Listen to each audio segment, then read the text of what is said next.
Yo, aujourd'hui je voudrais vous partager un bon JDR. C'est pas un petit JDR. En fait, c'est plutôt costaud. C'est un projet qui a duré plusieurs années donc chez Black Book Edition. Je vais parler de la Élite, la cité mystique, comme tu l'as vu donc dans le titre, qui est tout simplement incroyable, très riche en lore. Tu vas le voir, c'est un truc de dingue. Niveau des règles, niveau du système, très classique, très facile à prendre en main. Niveau du lore, énormissime. Pour le MJ, ça va être un petit peu plus difficile de pouvoir s'adapter si tu es un nouveau maître de jeu. En revanche, si tu as un petit peu plus de bouteilles, on va dire peut-être un an ou deux à ton moteur, peut-être que là, effectivement, tu vas pouvoir commencer à, toi en tant qu'MJ, adorer maîtriser ce JDR là. Donc la Élite concrètement dans son contexte. Qu'est-ce que c'est concrètement la Élite? La Élite, c'est une cité donc mystique qui est gouvernée par le roi Dieu. Il faut savoir que cette ville donc est séparée en plusieurs terrasses, dont la haute terrasse dans laquelle il y a le roi Dieu. Il est presque pas mégalo. C'est un jeu de rôle en fait qui se passe uniquement dans la ville. Alors il y a du hors-ville, on va parler donc de plusieurs villes, on va parler donc de lacs, on va parler donc de failles, parce qu'effectivement la Élite, c'est pas seulement l'élite, il y a aussi donc la faille, les lacs, il y a tout simplement tout ce qui se passe en dessous, il y a les voisins, donc tout ça en fait ce sont des choses qui composent l'élite. Et le but c'est que les joueurs donc s'engagent donc dans une ville aussi gigantesque que cela. Alors il faut savoir que dans son contexte, l'élite c'est fait pour les personnages donc de niveau 4 minimum. Donc dans ce cas-là, j'en parlerai un petit peu plus quand on va parler donc du système de jeu, mais grâce à ce système en fait de jeu, tu vas pouvoir à peu près adapter ce que tu as envie et tu vas pouvoir créer une petite campagne pour pouvoir upper donc les personnages si tu démarres une nouvelle campagne avec tes amis. Donc à ce niveau-là, pas de souci, même je pense que bon, au bout d'un moment, quand la chaîne se développera, je créerai donc un petit script pour pouvoir en parler, pour pouvoir donc faire cela. Donc restez aux aguets, abonnez-vous. À mon avis, ça pourrait arriver plus vite que prévu, vu que j'ai prévu un actual play dessus, qui sera aussi sur cette chaîne. Restez au courant, ça arrivera bien assez vite, il y a du budget derrière, vous allez voir, c'est top. Outre le contexte, comment est-ce qu'on peut entendre parler donc du contexte sur la Élite? Pour pouvoir maîtriser le contexte de la Élite, il te faut ce livre, la Élite, la cité mystique, Black Book Edition, le symbole du roi Dieu, 255 pages, il me semble. J'ai dit 250 pages. 550 pages. 550 pages qui sont retenues là-dedans. C'est un mastodonte. C'est vraiment du mastodonte ce livre, et pourtant il y a énormément de storytelling, il y a énormément en fait de choses à apprendre donc sur l'univers en question. C'est juste l'histoire de la ville avant les joueurs. C'est très complet, il y a beaucoup de storytelling, très complet sur les habitations, comment est-ce que les gens y vivent, etc. Les comportements qu'il y a dans les différentes terrasses, entre elles, quelles sont leur économie interne. Il y a énormément de contexte qui est expliqué dans ce livre. Il coûte entre 70 et 80 euros, je crois. Enfin, c'était pas donné, clairement, mais pour 550 pages, on n'est pas volé, hein, clairement. Donc ça c'était pour le contexte, pour pouvoir mieux comprendre donc la Élite. Maintenant j'aimerais bien parler du système de jeu. Alors le système de jeu, concrètement on va parler de quoi? C'est qu'il se base principalement sur un système, mais on va pouvoir dire deux, tu vas comprendre pourquoi. En fait il préconise que c'est le même système que Héros et Dragons. Ok, que Héros et Dragons, donc un petit peu une version francophone de Donjons et Dragons à la sauce Casus Belli. Et il te propose aussi donc de pouvoir utiliser le système de jeu donc de Chroniques oubliées Fantasy, à ne pas confondre avec Chroniques oubliées Contemporains. Il y a l'affiche ici si tu as envie donc d'aller voir donc Chroniques oubliées Contemporains pour les univers contemporains, ça va t'intéresser. Mais à l'heure actuelle, donc pour comprendre, pour pouvoir commencer à jouer donc à la Élite, eh bien il te faut absolument avoir au moins un de ces deux systèmes de jeu, à savoir donc Chroniques oubliées Fantasy pour celui que j'ai choisi. Si tu prends Héros et Dragons, il faut savoir que le livre est prévu pour jouer avec Héros et Dragons, tandis que pour pouvoir jouer avec Chroniques oubliées Fantasy, ça fonctionne aussi, mais en revanche il y a un petit peu quelques subtilités, genre vas-y, ça va tout le temps te parler donc dans les livres, ça va tout le temps te parler absolument de la version de Héros et Donjons, bref, de la copie de Donjons et Dragons, mais pas de panique, parce qu'en fait, dans le livre, dans les différents livres, avec l'élite, ce qu'il se passe, c'est qu'ils arrivent à... Enfin, ils arrivent, c'est pas non plus compliqué, mais en fait, ils te traduisent automatiquement en fait les stats que tu dois demander à tes joueurs. Voilà, si, on va dire, c'est toujours des petites particularités, genre tu as Dex et Dextérité. Bref, quoi, c'est des petites conneries comme ça, tu vois. Mais je pense que ça fait quand même son importance, et je ne comprends pas trop en fait pourquoi est-ce que voilà, ils se sont basés donc sur Héros et Dragons, alors qu'il y a Chroniques oubliées Fantasy qui a un système propriétaire et qui est génial, sincèrement. Pourquoi avoir choisi autre chose que celui-là, je ne comprends toujours pas. Mais bref, il faut savoir que c'est pas tout, parce que si tu te bases juste sur le système de Chroniques oubliées Fantasy ou Héros et Dragons, ça ne suffit pas. Il te faut le livre de règles. Le livre de règles qui, il coûte pas très cher celui-là, en même temps pour, il fait une centaine de pages, tout au plus, 128 pages. Clairement, il me semble que ça coûte moins de 30 euros, je vais confirmer, de toute façon il va y avoir des écrits dans les sous-titres, mais principalement, c'est ça. T'es pas volé, sinon en même temps... Il n'y a pas énormément de contenu. Il faut même savoir qu'il y a très peu de règles additionnelles propres à la Elite. C'est juste qu'en fait, dans ce livre, tu vois, au bout d'un moment, après une trentaine de pages, eh bien, tu vas voir tout le bestiaire rajouté. Tout le bestiaire rajouté, en fait, de la Elite. Donc, finalement, les règles en elles-mêmes, ça fait même pas une trentaine de pages. Donc finalement, c'est assez light comme livre. J'ai vraiment l'impression qu'au niveau du système de jeu, ils sont pas trop foulés, tandis que le lore, ils ont vraiment mis l'éclataxe à fond. C'est vraiment un truc de dingue. Mais en tout cas, au niveau du système de jeu, c'est le système donc... moi, j'ai choisi donc Chroniques oubliées Fantasy pour mon actual play, et le livre de règles qui est indispensable pour pouvoir commencer à jouer. Ce que j'ai fait, c'est que j'ai bien évidemment acheté l'écran de maître de jeu qui lui en revanche il a coûté plutôt cher, beaucoup plus cher en fait que le livre de règles, entre 30 et 40 euros je crois, mais après bon, superbe panorama, tu as donc évidemment toutes les explications qui se trouvent derrière les règles expliquées pour ne pas avoir à revenir dans le livre de règles, même s'il n'est pas très, très grand, mais en tout cas, très beau panorama, moi je kiffe. Donc super pour les jeux de rôle donc en présentiel. Voilà, le petit panorama, donc je vais te le remontrer. Le petit panorama, en fait, se retrouve beaucoup donc, dans les livres de la Elite. Et je sais pas, il m'intrigue. Ce décor m'intrigue en tout cas. D'où, sincèrement, pour le prix, c'est vrai que c'est un peu trop cher. C'est vrai que c'est un petit peu trop cher. Mais bon, heureusement...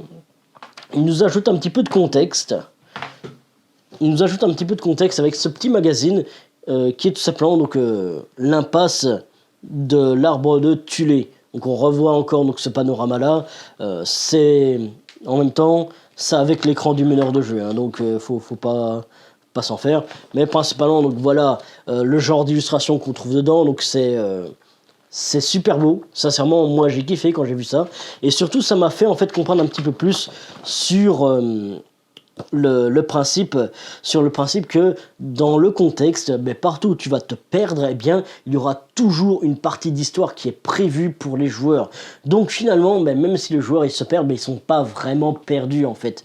Ils sont juste dans une autre partie de la ville et il y a du lore qui est écrit là-dessus. On va parler carrément du comportement des gens, à quoi ils servent dans leur terrasse, qu'est-ce qu'ils font, c'est quoi leur métier, pourquoi est-ce que leur baraque elle est cassée, les plans de leur maison, c'est littéralement ça, comme ça, tu vois.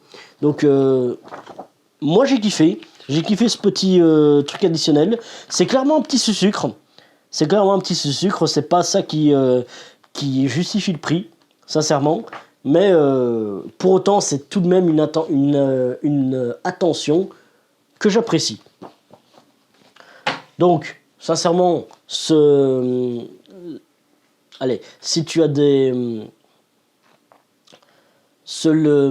oh merde, cet écran de maître de jeu, sincèrement, si tu peux économiser, donc si tu as déjà un écran de jeu neutre ou basique, ou même on s'en fout, ben n'hésite pas en fait à prendre ton propre écran de jeu, parce que je te le dis, pour le prix que c'est, l'écran de jeu et le petit add-on qui va avec, ça vaut pas trop la peine en revanche. C'est très joli, c'est super, donc tu as donc le résumé des règles, mais après si tu as donc un écran de jeu, donc Chroniques oubliées Fantasy, garde-le, ou bien même en fait on s'en fiche, le livre de règles est tellement en fait petit que tu peux très vite retrouver les règles que tu as besoin. Donc kiff kiff bourrico comme on dit, hein, si tu as envie donc de dépenser encore un petit peu 40 € pour ça, pourquoi pas, de toute façon c'est ton portefeuille. Maintenant voilà, je l'ai acheté parce que clairement voilà, je suis juste un gros pigeon concrètement, mais sinon je ne le conseille pas autrement que si tu es un pigeon comme moi, tu vois. Donc ça c'est donc pour la partie donc du système de jeu. Au niveau donc de la campagne, parce qu'évidemment tout bon jeu de rôle a sa propre campagne. Et la voici. Évidemment, je ne te donnerai en fait pas toutes les informations sur la campagne en question, mais je peux te dire que il y a 6 scénarios dedans. Ça paraît très court. Je crois que c'est à peine 150 pages, un truc comme ça. 151 pages, comme le nombre de la première génération de Pokémon. Et sincèrement, c'est très, c'est très complet. Il n'y a vraiment aucun souci à se faire. Je te conseille vraiment de l'acheter, parce que pour l'avoir lu, donc pour mes joueurs, eh bien, principalement, quand ils vont arriver en fait dans la Elite, et que je vais leur faire jouer ce scénario-là, je trouve franchement qu'il y a beaucoup de choses à faire. Il y a juste donc une page pour te dire, ah ben voilà, il y a telle faille et tu as autant de quêtes annexes. Rien que les quêtes annexes, tout ce que tu peux faire, rien qu'à ça, sur le premier donjon, je vais dire ça comme ça, tu peux facilement tenir entre 2 et 4 sessions de 2 à 3 heures, tu vois.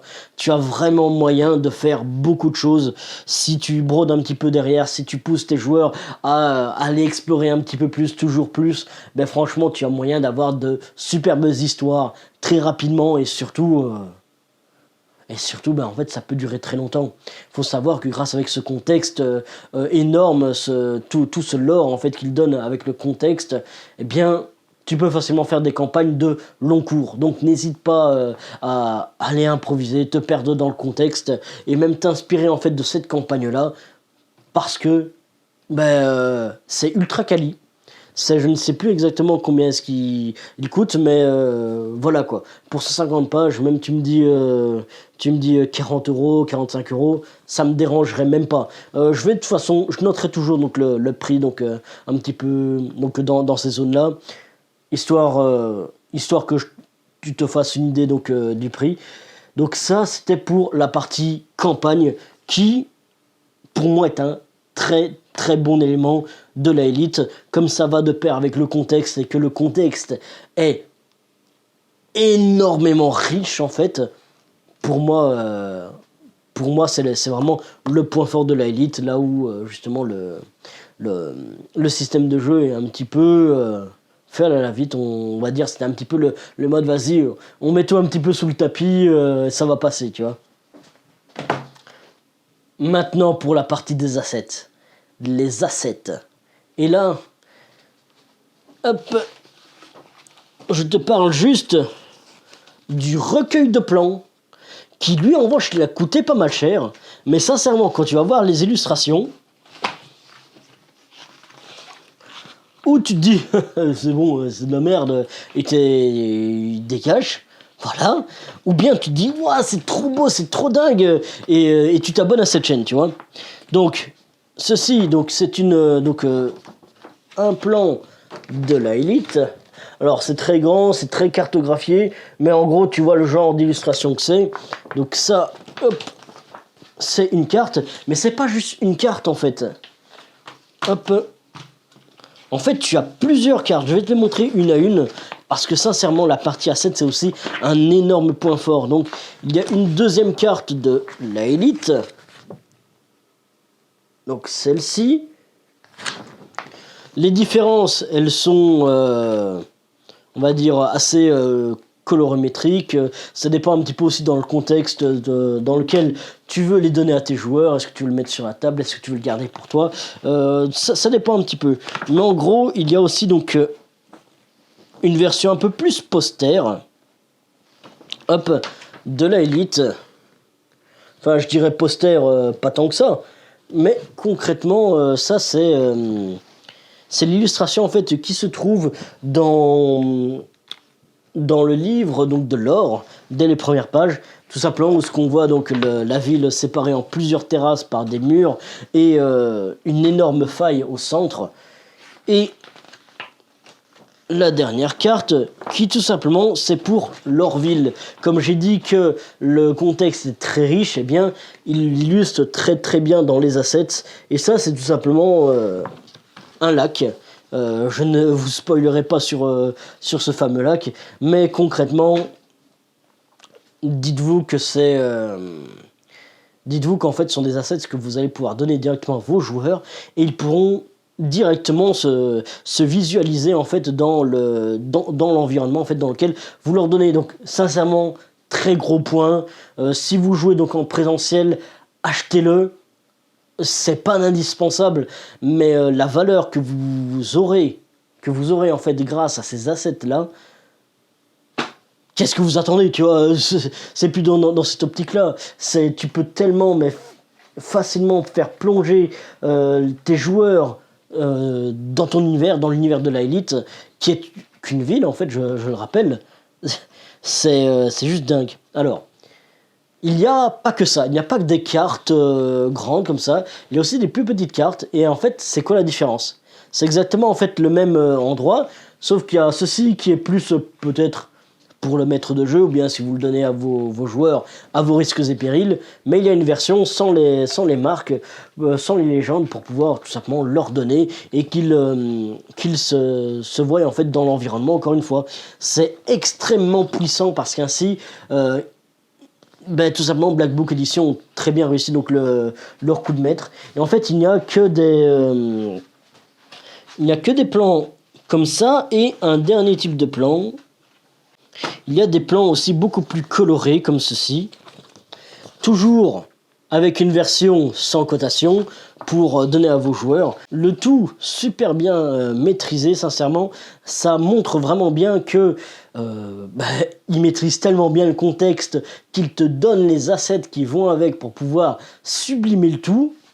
Et bon, le recueil de plans, encore une fois, il a un certain prix, mais il vaut la peine. Il vaut franchement la peine. Je vous le conseille. Il a beau être optionnel, pour pouvoir plonger vos joueurs directement, c'est le must. C'est le must. Pas besoin de plan, pas besoin de vous faire chier. Vous mettez ça sur la table et c'est parfait. Les gens, vos joueurs, ils auront leurs yeux rivés dessus. Parce qu'en plus, ce sont des belles illustrations. C'est nickel. Si franchement on pouvait avoir ça donc dans les versions Roll20, je ne sais pas, je n'ai pas encore vu s'il y avait ça sur Roll20, mais sincèrement on aurait donc ça sur Roll20 pour les maps. Ça sera encore meilleur. Ça sera encore meilleur. Je serais prêt à acheter le même prix pour les avoir en digital si elles sont disponibles sur Roll20. Donc ça c'est pour donc ça c'était pour la vidéo donc de la Elite. Donc en conclusion, donc Black Book Edition ont réussi vraiment un gros coup de maître. C'était un gros coup de cœur pour moi parce qu'en fait je voulais acheter déjà donc l'édition collector. Je n'avais pas l'argent à l'époque, du coup j'ai réussi à prendre les quelques éléments. Il faut savoir qu'il n'y a pas tout qui est là, mais au moins c'est le maximum que j'ai pris, et clairement on peut faire un actual play de qualité grâce à cela, rien qu'au niveau des assets. Donc Moi je suis content, ça veut dire que mon actual play déjà au niveau du visuel, ça va matcher de ouf. Ça franchement, les assets, gros point fort. Le contexte énormissime, on voit bien qu'ils ont vraiment voulu maîtriser leur contexte dans tous les sens du terme.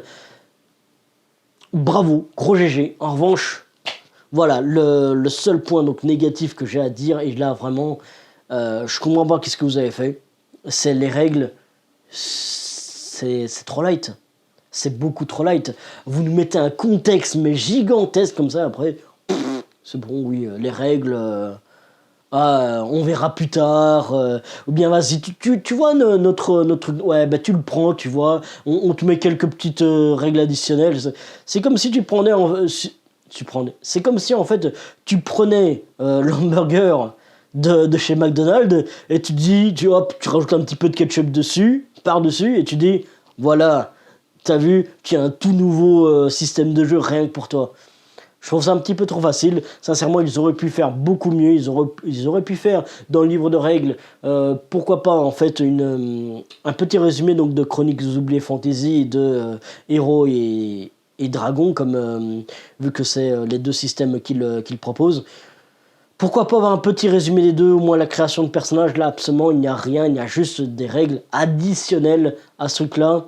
Et comme c'est pas très clair, j'ai moyennement apprécié. Comme on parle de la Elite et non pas de Chroniques oubliées Fantasy, la Elite, ou bien de Héros et Dragons, la Elite.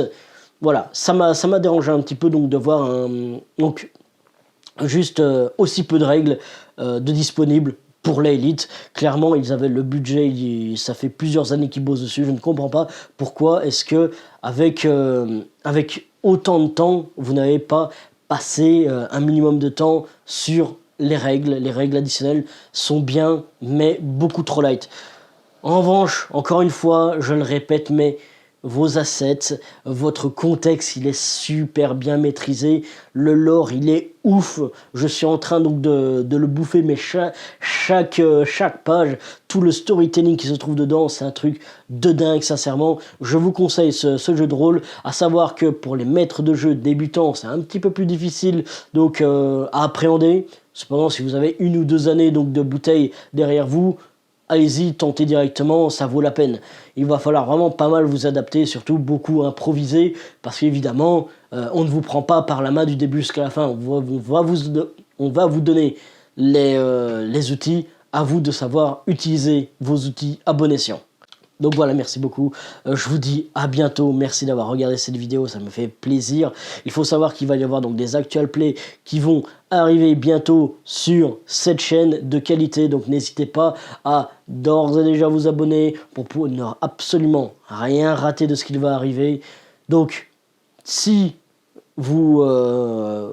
si ça vous intéresse, en revanche, c'est qu'on commence à créer un Discord pour la communauté. Une fois qu'il y aura une petite communauté qui va se créer, à mon avis 10 ou 15 personnes, on va pouvoir commencer à y penser, pour pouvoir ne serait-ce que commencer à échanger sur nos jeux de rôle favoris.